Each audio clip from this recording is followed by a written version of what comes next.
guys, for today's video mag-room tour tayo. Ayan yung ATM ko guys, pinasok ko doon, ay pinailawan ko lang. Bukas na yung pintuan. Ang galing 'di ba guys? So ayan, napakalawak ng aming room. Dito pala yan sa Fairways Blue Water dito sa Boracay. Ayan, meron tayong pa-TV na flat screen, may upuan, meron dalawang bed. Ayan, dahil dalawa yan, ayoko makipagsiksikan guys, gusto ko ako lang, charis. Ayan, papasok na pala ako sa CR guys, magsi-CR tour din tayo. Ayan, napakalinis din ng CR guys, syempre dapat malinis yan, binayad natin yan eh.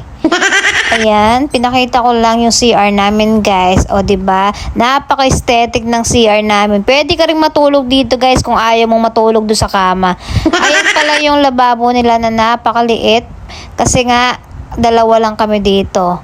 Ayan, nagtimpla rin pala ako ng kape dito guys kasi naku-curious ako kung anong lasa dito. Ganun din pala kaso mapait lang dito. Masyado palang bitter yung mga tao dito sa Boracay.